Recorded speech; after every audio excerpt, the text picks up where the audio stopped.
Sahana bhavatu sahanau punattu saha viryam karavavahai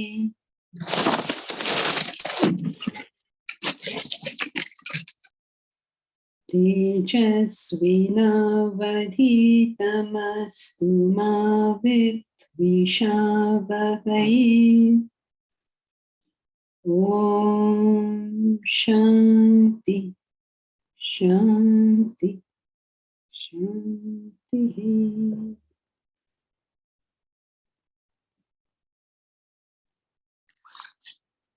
Bhagavad Gita, chapter 11, verses 11 to 20.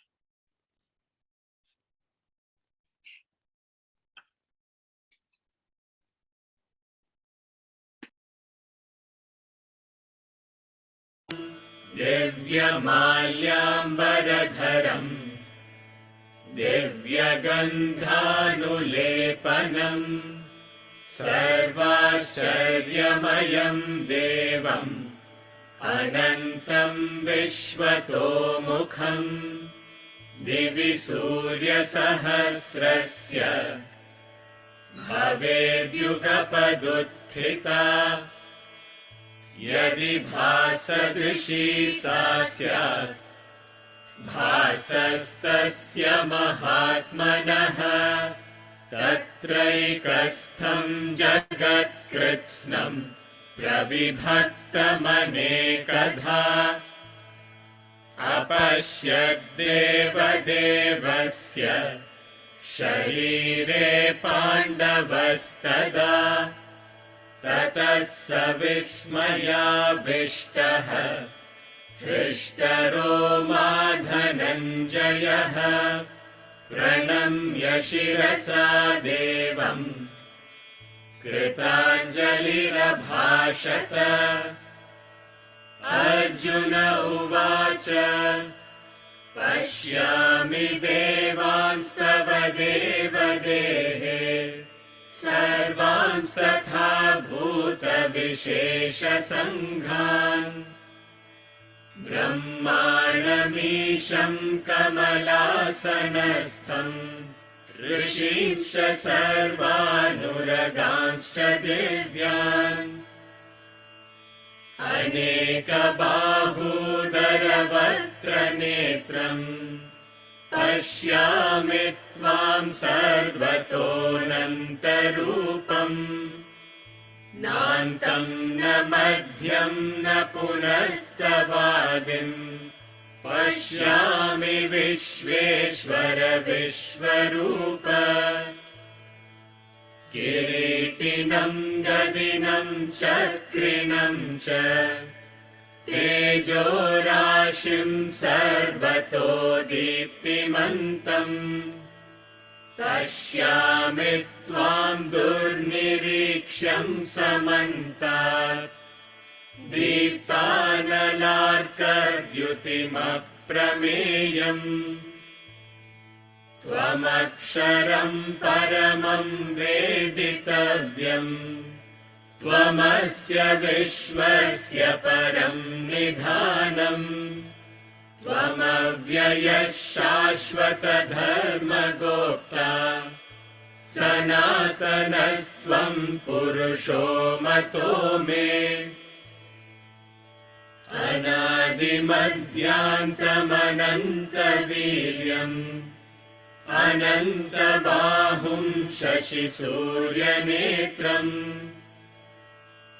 पश्यामि त्वां दीप्तहुताशवक्त्रम् स्वतेजसा विश्वमिदं तपन्तम्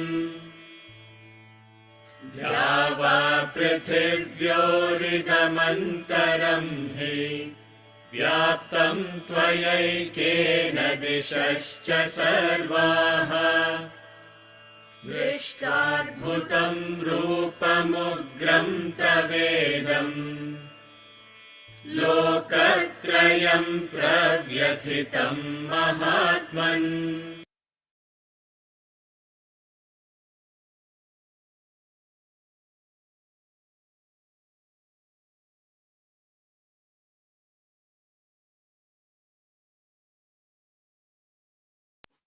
Every part of the Indian culture is based in Vedanta.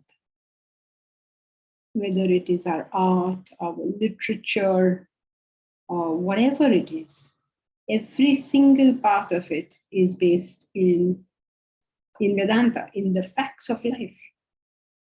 Our art is a great example of how art has been used to communicate the truth. Oh, sorry, Mohan, you had raised your hand. Did you want to ask a question?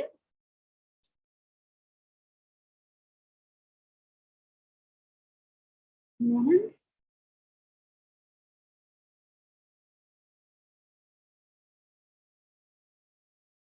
Okay, I guess not.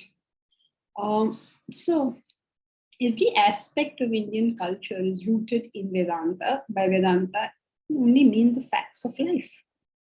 It is all made to communicate a truth.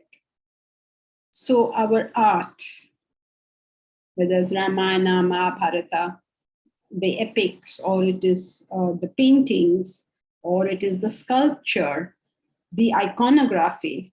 There's a lot of iconography that goes on in India. So many murtis and murtis and murtis of the Lord over here. Now, every one of these murtis explains something, teach something. They not only represent the form, a form of the Lord, but they tell us something very important about life. And in the last verse, which we did in chapter 11, for those who are joining us today for the first time, we are doing chapter 11 of the Bhagavad Gita. Last time we saw one of those forms which you have seen pretty consistently all over. Many of the temples hold this form of the Lord, Shankha Chakra Gadadhara. The form of the Lord, you see Vishnu, he stands with a crown, and then he has a Shankha Chakra. He has a conch in one hand. He has a lotus in one hand. He has a mace, the mace that the warriors hit each other with, the mace. And he has the sword, this, the chakra, this famous chakra. So 4 things in his hands: the conch, the lotus, the mace, and the sword disc, the chakra, which you've always seen that form of the Lord. I mean, it's always seen in the sense you've seen the murtis like that. So why is the Lord shown like that? Because it is expressing one of the forms of the Lord, which is the law of life, which he's about to tell us also. The law, what is the Lord? He's the maintainer of all the laws of life. So one of the laws is this, that within each one of us, there is a soft voice, the voice of our conscience, the voice of our intellect, that tells us what we should do and what we should avoid doing. Every one of us has that internal compass that tells us that. Now, when we listen to this voice within us, we do what according to us is right, then we reach the lotus. The lotus represents the truth. It is a symbol of the truth. You see, many gods and goddesses are made to stand on it because their foundation is the truth. So lotus represents the truth. Listen to the conch, the soft voice within. You reach the lotus. If you choose not to listen to that conch, why is a conch used to represent conscience? Because you can't hear a conch, right? Unless you actually put it to your ear. So the conch represents a conscience. And then when you put it to your ear, it means you listen attentively. You can hear what it is saying. Otherwise, if you don't listen, you simply can't hear what it is saying. So when you listen to that voice of the conscience, you reach the truth. which is the state of bliss, of beatitude, of calmness, of poise, of balance, of divinity, of spirituality. You reach that blissful state if you choose not to listen to it. Then you get the gadas, nice whacks from God. Means you meet the repercussions of the actions. If you don't exercise, you meet disease. If you don't save, you meet financial trouble. If you don't know how to if you don't deal with your family properly, you will have family troubles. If we don't do the right things, we find the troubles of life, the knocks and shocks, the aches and pains, the pins and the pricks of life. These are our warnings. Something has gone wrong. Correct yourself. Every time we get agitated, it is life teaching us that something has gone wrong. Correct yourself. It is a law of life that we should all be peaceful, blissful, happy. If we are not, find out what is wrong and correct ourselves. Listen to what the conscience is saying. If you choose even at that stage not to listen, then you meet destruction. The sword disc will come and ruin us, finish us.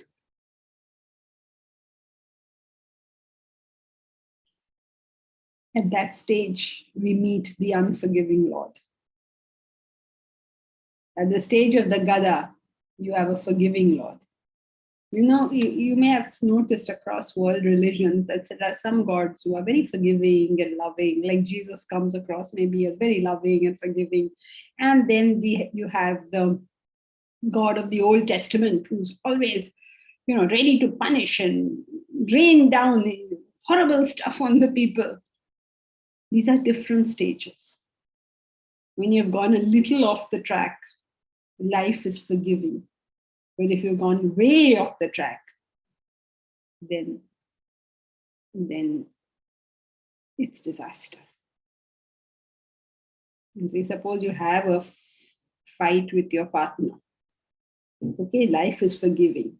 You can go to a counselor, you can go to some sensible people, you can study some books, you can correct your relationship.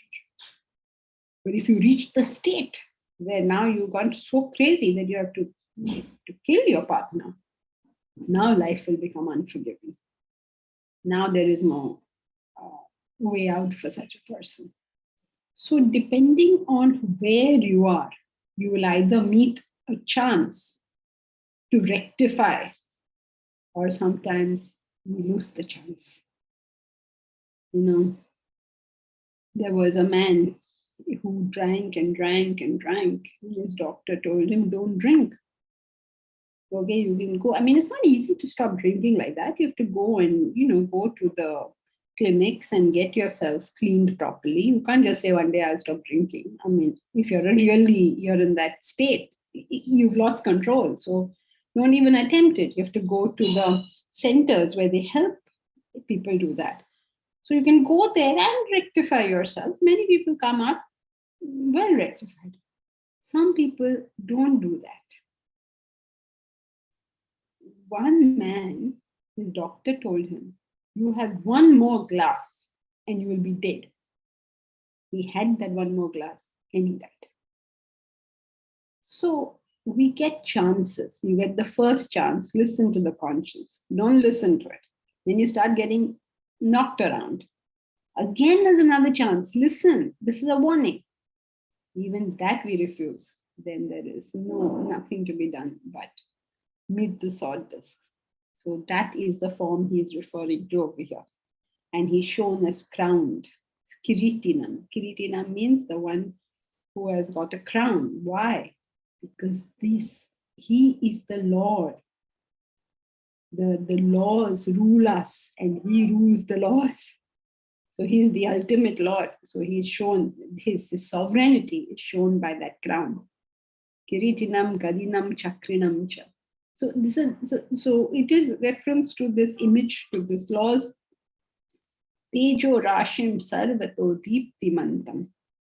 It is so full of brilliance that in all directions it is all lit Deeptimantam, Anantam. So much light, so much knowledge, so much bliss. Where? Where is this knowledge? Where is this bliss?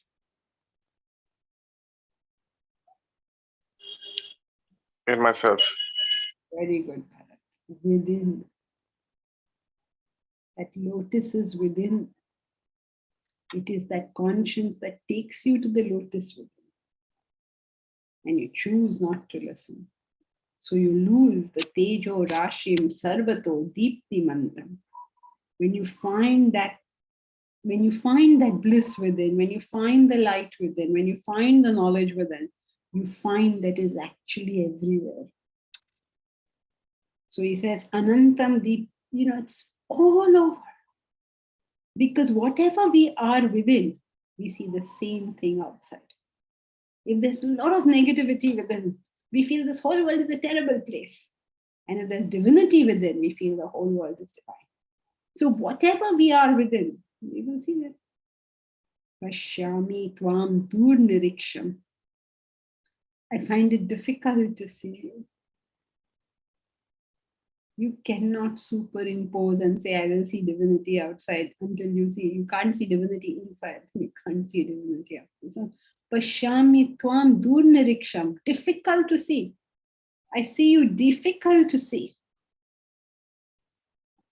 From all around, you're shining like the glorious fire and sun. Immeasurable. Remember, he's talking about a form. And yet, his description does not show us a form at all. A mass of radiance. Where is the form here? Glorious like the fire and the sun. Where is the form here? But you have to imagine, when we had the open house some days ago, the discussion started, and there was some discussion that took place about, when you come to Vedanta, you find it very difficult to worship a form. I don't know if any of you all find any dichotomy there. And it's a good thing for us to resolve that dichotomy, because the Lord himself is saying, I'm showing you a form. There is no dichotomy to be felt by any of us. The spiritual path means we have to remember God. God for the bhaktas, the truth or reality for the jnanas. The spiritual path means keeping our thoughts there. Whatever helps us keep our thought there is what we should have. If the form helps you keep your thought there, great. If the formless helps you keep your thought there, equally great. In either case, both are incorrect. So you need not keep on worrying, is it form or is it formless? Both are incorrect, because both are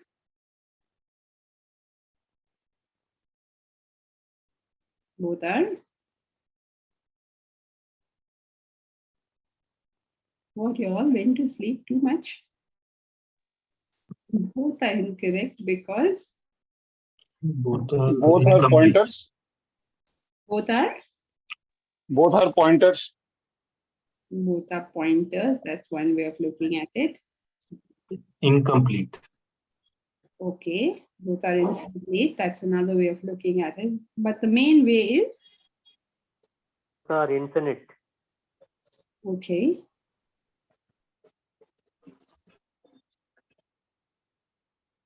Because the Lord, the truth, are beyond, whichever one you want to call it. The Lord as a bhakta or the truth as a jnani, whichever one you want to call it, is beyond the body, mind, and intellect. We cannot know it with our perceptions. We cannot know it with our emotions. We cannot know it with our thoughts.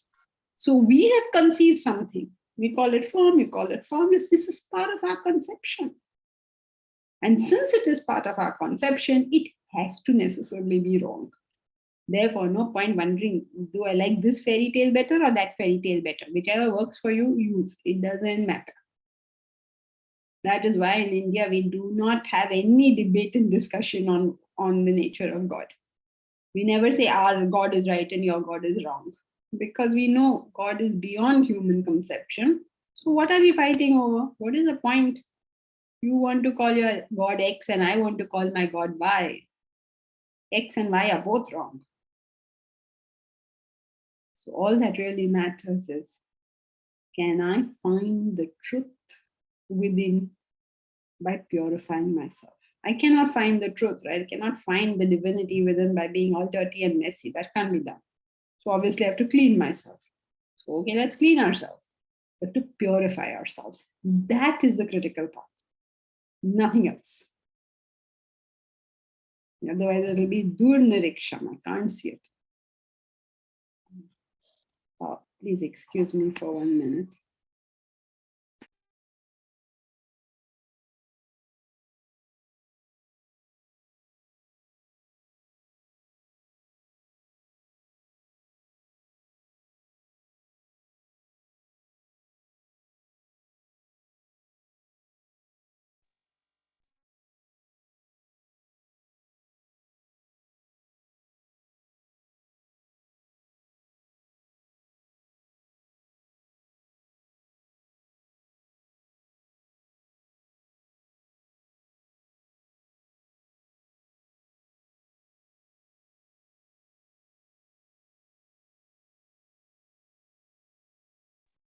Sorry. So the important part of the spiritual path is that we purify ourselves. That is the critical part. Now, what you call your God, what you think is the final goal, that is a pointless debate. So now, so because of that, you will find throughout this that the Lord talks about the form in a dual tongue, as it were. On one hand, he says, here is a form, I'm showing you a form. And then he seems to suggest in all that he says that there is no form. Because whatever appeals to us, we can take that. We don't need to prove our relationship with divinity, with ourselves to anyone else, right? You take whatever works for you. So I hope that's clear. When we interpret it in terms of Jnana Yoga or in terms of knowledge, you need not use that to stop yourself from thinking of the form. If that works for you, great. But please understand that these verses can be interpreted in both ways, because that's how he is talking. He seems to be saying both things. I hope that's clear. So, verse 18.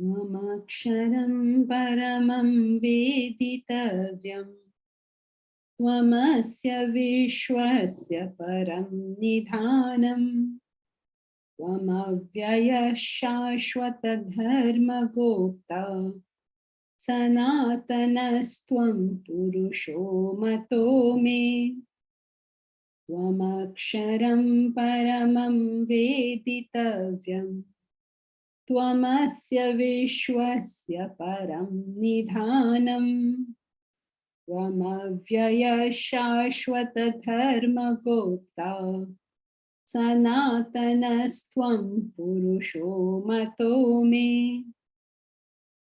Tvam aksharam, you are the imperishable. Veditavyam.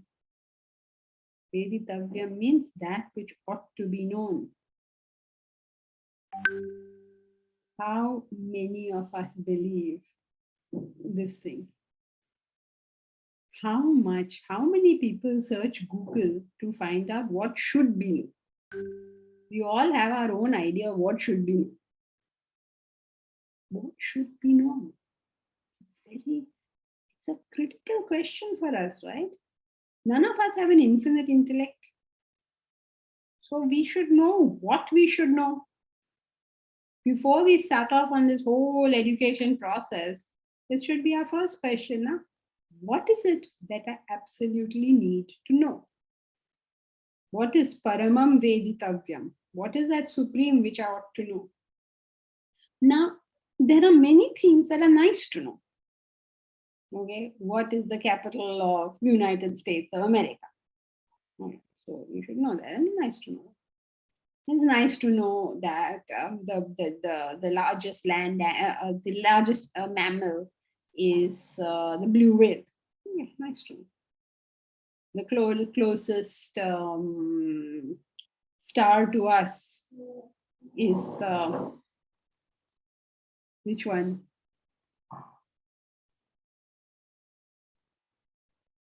Proxima Centauri. What happened to you all? 100 times you all have heard it. So, nice to know all this stuff. People think, oh, such a bright person, you know so much. But when you are trying to sleep at night, does any of this knowledge help you? When you are having trouble with your business, does this knowledge help you? What is that knowledge that I ought to know, which I cannot delegate? Every other knowledge I can delegate. If I don't remember what is the name of the closest star, I'll just look up Google and it'll tell me. If I can't remember how to work my washing machine, I'll look up Google, it'll tell me. Everything can be delegated. That doesn't mean we shouldn't know it. Nobody's making a case for not knowing all this stuff. But please remember that you have a choice there. Okay, I understand very little of IT. Okay, and of course, thanks to the team, excuse me, they handle everything and we are doing fine. There is so much knowledge in this world that it is impossible for us to know everything, right? So we have to first and foremost ask ourselves this question: what is that which I absolutely have to know? For instance, in this case, I have to know how to put on a Zoom thing, otherwise I won't be able to take the class. I have to know this. Because every day somebody cannot come here just to put on the class, right? So there are some things in life which absolutely have to know. And there are some things which are nice to know. So we have to make this distinction. Now, what the Lord tells us is, the supreme thing that you ought to know is the truths, the facts of life. Because if you don't know those, knowing everything else is simply futile. That's a fact, take it or leave it. If you don't know how to handle a relationship, but you have a huge checklist of what the other person should be, you will not have a proper relationship. If you do your MBA and learn how to run a business, but you don't know the facts of life, that business will neither be successful nor give you the peace you're looking for. So before learning anything else, or along with learning anything else, but in a non-optional way, are the simple facts of life. So he says, you are the imperishable, you are that which ought to be known. Because the more I lift myself up to the truths of life, the more my life is worth living. And this cannot be delegated. You cannot say, okay, my father knows it, so therefore I will inherit it. No, you can't. Do it yourself. You can't say, my son I've sent to the ashram. No. You have to do it yourself. Just like if you have to build your muscles, you can't delegate this to somebody else. You just have to do this yourself. So, Paramam Veditavyam. You are that supreme which ought to be known. Tvam asya vishwasya paran nidhanam. You are the supreme abode of this universe.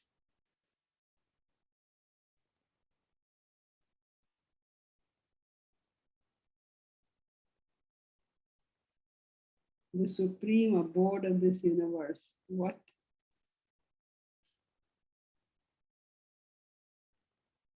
What is it? What is it that this universe itself lives in? Universe is there. Is there some basis? Is there some substratum? Okay, so you ask the physicist, they'll say, of course, there are the neutrons and the protons and whatever they'll give you. I don't know how many they've broken it up to now. There's boson and all sorts of things going on over there. And are they wrong? No, of course they're not wrong. If you ask the biologists, then they will have the mitochondria and also DNA and RNA and what sorts of things. So that is the basis. Each one in their field will find some basis of how this whole thing works. You ask the historians, they will say the past is the basis. Each field will give you some response. So what is the basis of all this? You have to ask yourself, is there a foundation? What is that foundation? What is that thing that this universe is based in? He says, you are, the Lord is Param Nidhanam, the supreme abode. The world comes from, lives in, and dies away into whatever that reality must be. Just as the mirage comes from, exists in, and fades away in the desert. Just as the waves come from, live in, and fade away in the ocean. There is some basis, there is something behind it, some substratum. We don't know what that substratum is. We cannot know what that substratum is beyond our intellectual comprehension. So we are saying X is that substratum. We should know what that is. Tvam avyaya, the immutable, the changeless. Immutable and changeless means that which is not born and that will not die. So the wave is born and the wave dies, but the ocean stays. The universe comes and goes, but Brahman stays. The dream comes and goes, but the mind is what it is. So there is in this changing world something which is unchanging.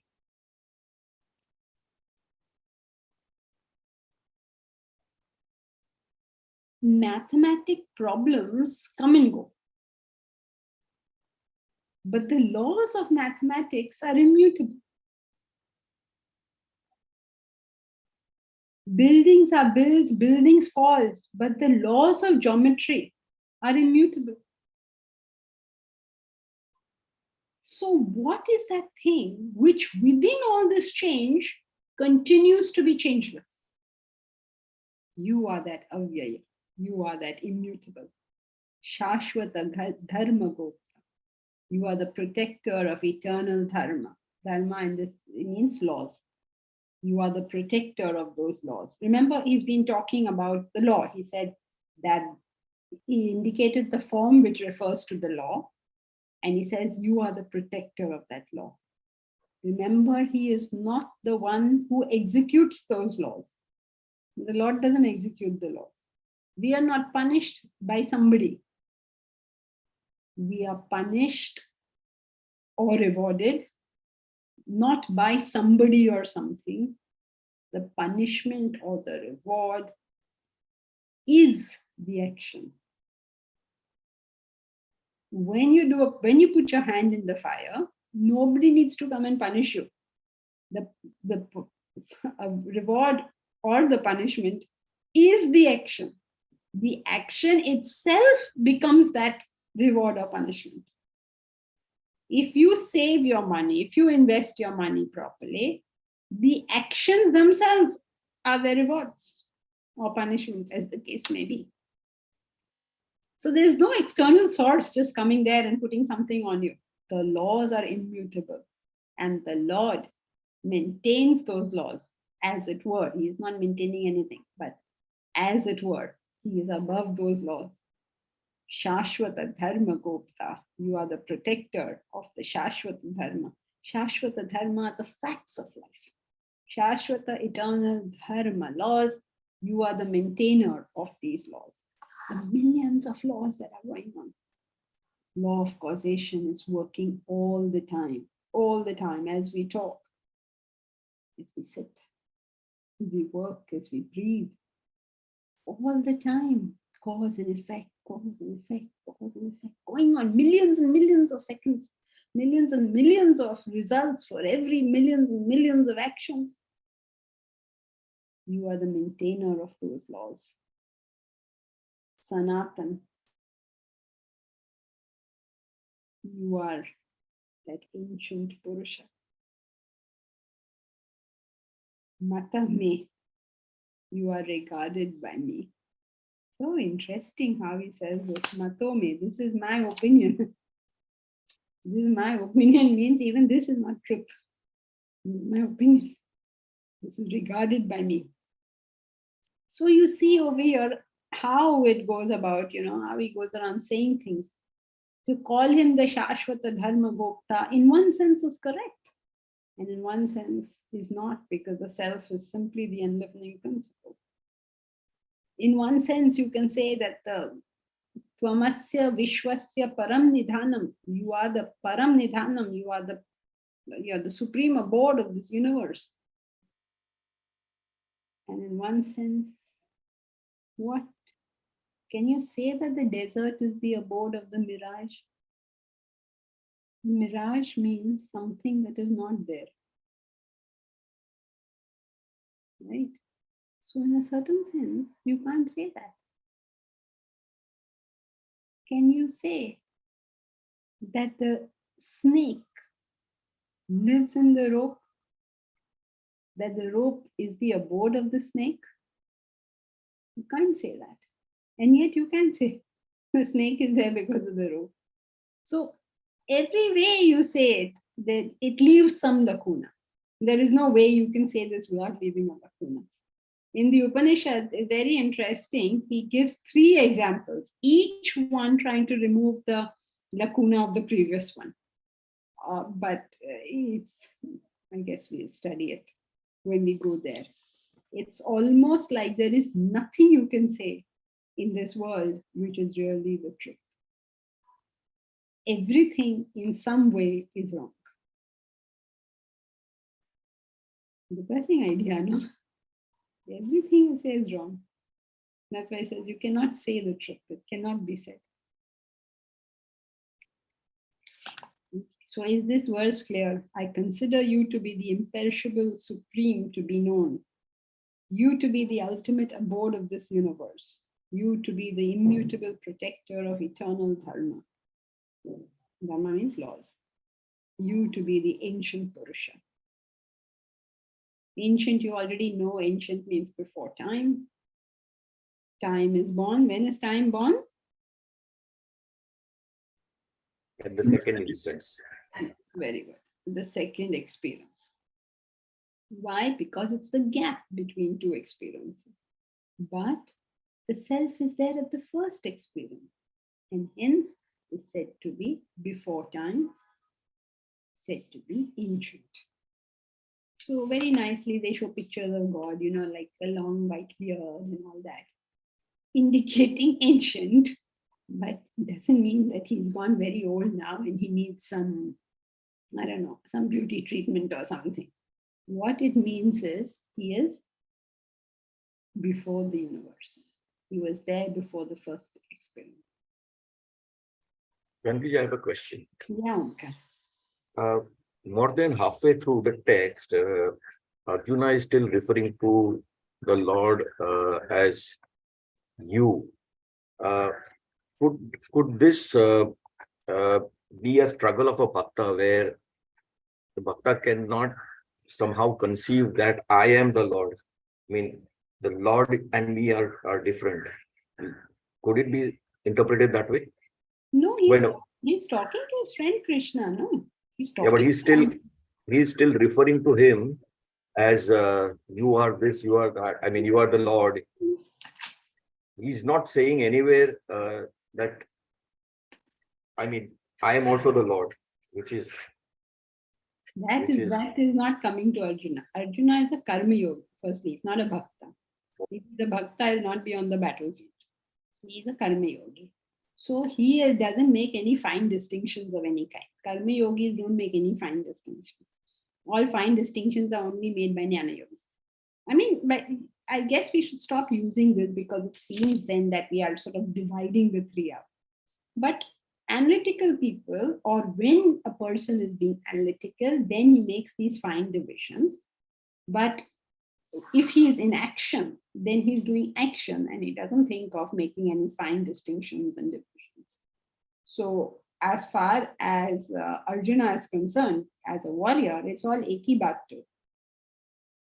In fact, it's very interesting that in the beginning of the pursuit, or often you will hear people, they listen to philosophers speaking of different philosophies, and then they will come and say, हाँ वो सब एक ही चीज बोलते हैं.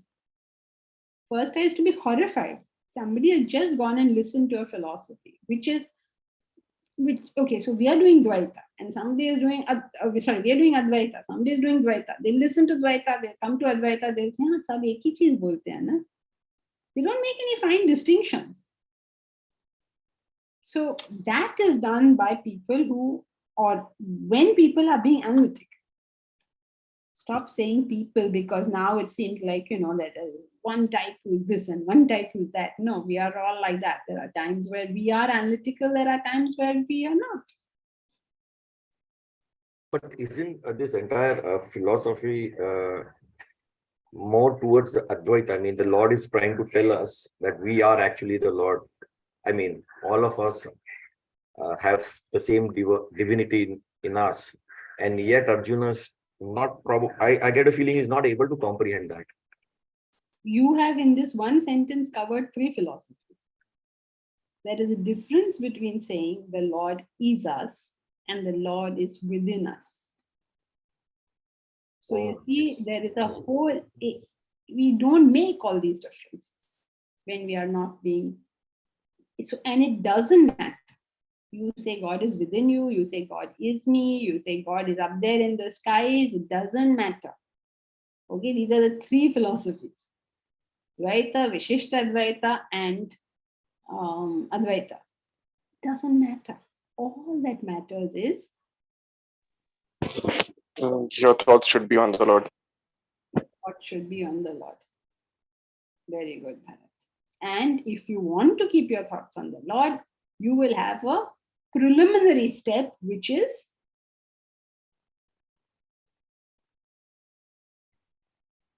The Lord is the form. I mean, bhakti.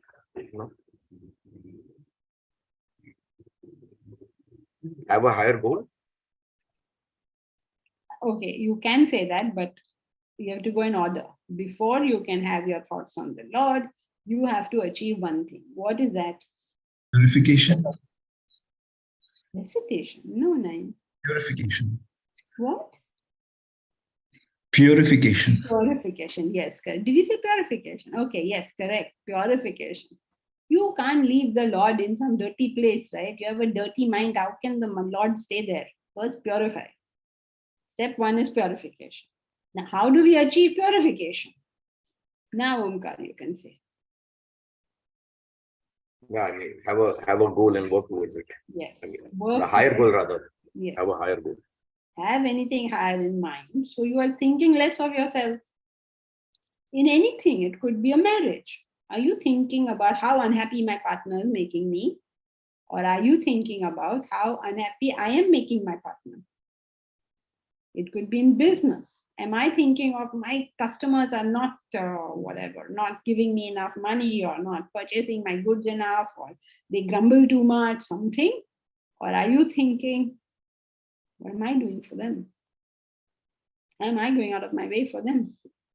So in everything, if we are able to think of something higher than thinking of myself, could be anything, then that will lead to self-purification.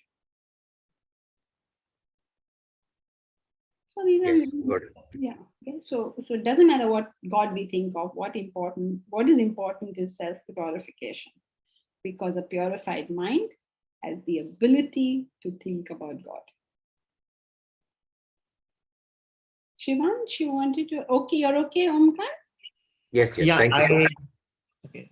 I also had a question, but I think in the part where you explained, I got the answer also. Okay, fine, good. Do you want me to say the question and the answer that I took? No. If you are No, I just satisfied. want to verify like whether I'm like getting it right or not. So my question was, when we talk about the God is within you. So I've seen that there are a lot of self-centered and egoistic people which also follow the very same philosophy. And I'm saying the very same chain of thought is having the different kind of effect. So where is the difference? Then the answer that I got was about this purification only. Like if your intellect is clear from all of those, like those things, then if you have a higher vision, then you'll be able to sustain that knowledge with you. Yeah. Because, okay, so correct. So when you sustain the knowledge means what? Means that when something is happening which is not according to your wishes, do you sustain that knowledge then? Otherwise, you don't know this. This is lying on your tongue and lips. It's not lying in your heart, this idea that God is within, or any concept of God. So the crux is not what we say, the crux is what we do. Okay. Suppose I come to you and I say, I'm so sorry, I was late. Mm-hmm. Okay. But every time I come late, then your natural reaction will be, abhi sorry wari chhod do, change your behavior. Okay, so real apology is a change in behavior. So when we talk about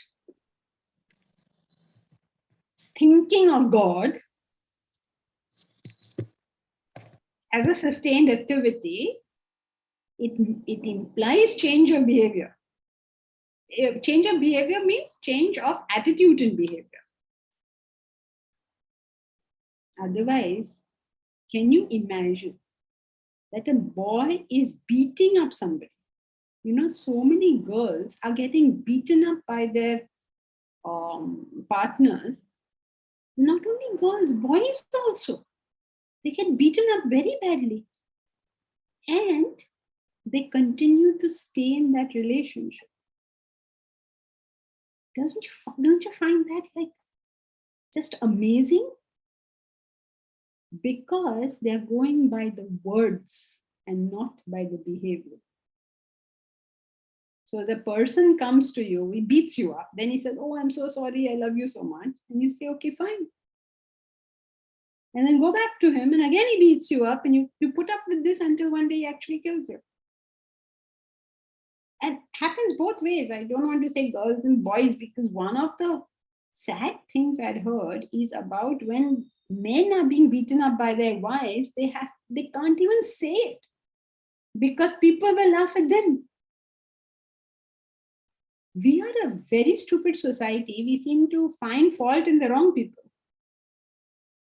So all the story about, oh, I think about God, oh, I apologize to you, oh, I love you so much. Let's see it more and hear it less. So if you are a devotee of God, let's see it. Let's see it. Okay? So sustaining thought, especially since you use the word sustaining, happens only with self-purification. Otherwise, when I meet you at a cocktail party, I say, oh, you are divine. When I go home, I'm fighting with my family. In fact, the more drinks they have, the more they remember divinity. I've noticed that also. Or maybe because they see me, they say something. Oh, aap to Bhagwan ke log hai, hum log papi hai. Okay, if you really think that, change your behavior. So, all clear, verse 18, shall we go to 19?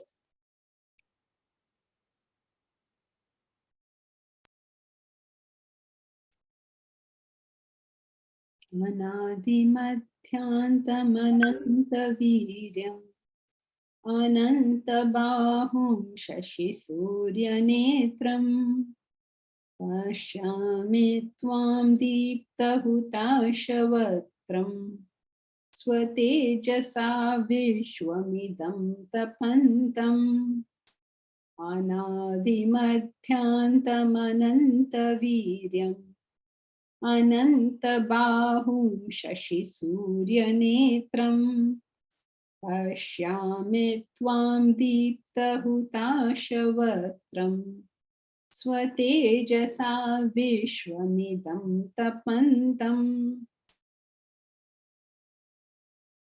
So many verses, and they all are implying no form. Anadi. Anadi means without beginning. Anadi. No adi, no madhya, no anta. No beginning, middle, and end. How can you have a form without a beginning, middle, and end? The nature of a form is beginning, middle, and end. Ananta Viryam. Virya is work, energy, strife, activities. Ananta Viryam. Infinite in power. It means so many activities. When you see this hand move, how is this hand moving?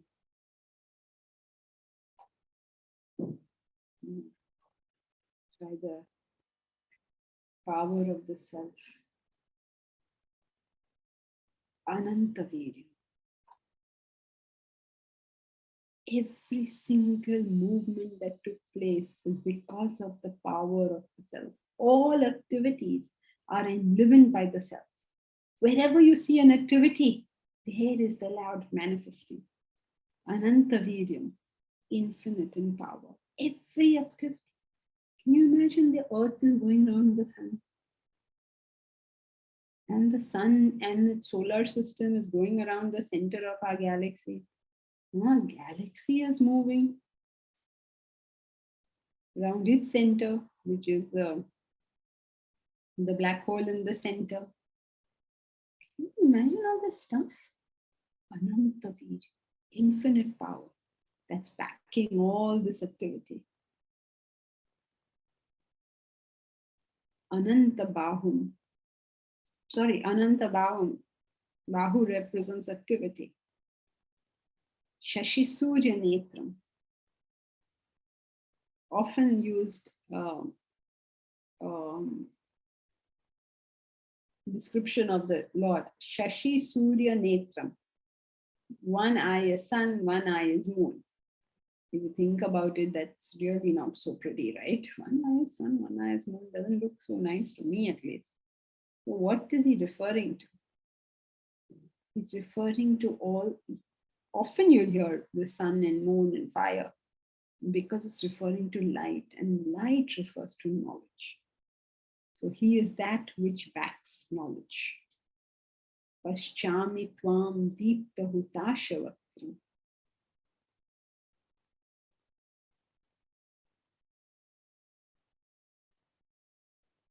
You are the fire, the mouth of the fire.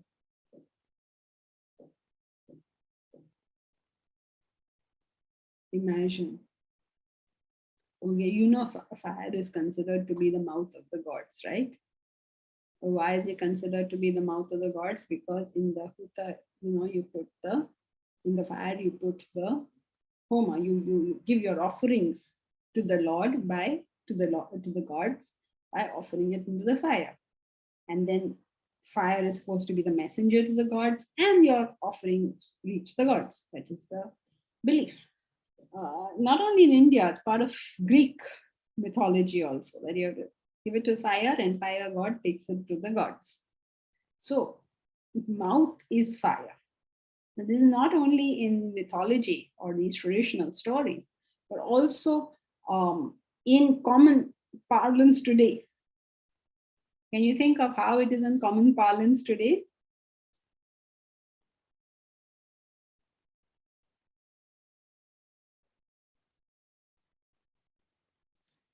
They had hot words. He has a fiery tongue.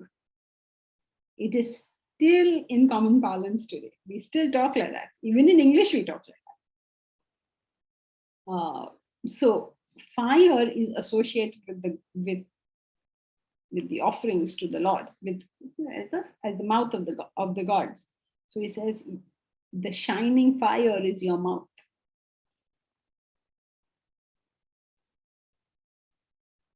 All that you give into this world goes to the Lord. Everything. Are you putting out negativity there when you're sending that to the Lord? Are you putting out positivity? Are you doing service? Are you being self-centered? What are you doing? Whatever we are doing in this world, it is an offering to the Lord. Means it is going to the Lord. It is going into the big basket of the Lord, right?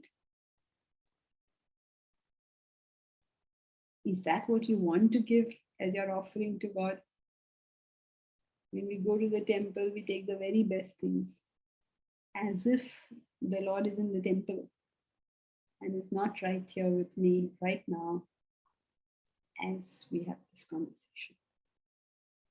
What am I putting out there? Is it what I would offer the Lord? So suppose the Lord has come to my house and there is a very nice laddu and there is a broken laddu. Then which laddu should I give the Lord? Will I give the Lord? Will I give the broken laddu? Will I give the nice laddu? So whatever I am doing, I'm doing it for the Lord. But I don't see that the Lord has come to my house. That's the only problem. I'm not able to see that differently. He says, but by your swatejasa, vishwam tapantam, by your teja, by your heat, is this universe being heated by your radiance. In other words, you are the enlivening principle. You are the doer, you are the receiver of everything that goes on. You are the knowledge that backs the doing and the receiving.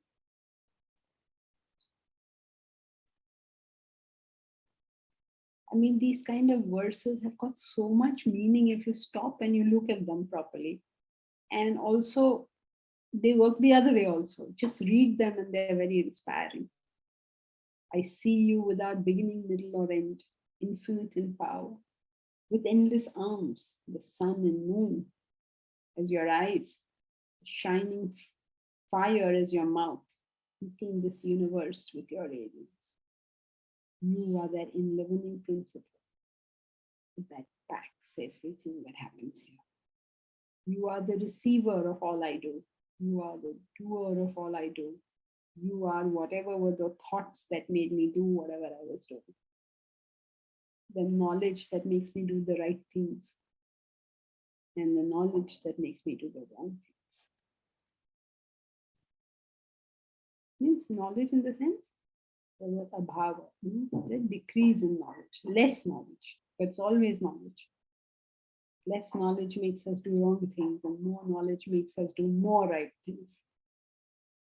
So whatever was being done, whatever was offered, to whom it was offered, what is the result of what was offered, all of that is the Lord. Or what is the thought behind that offering? Okay, so I hope verse 19 is clear.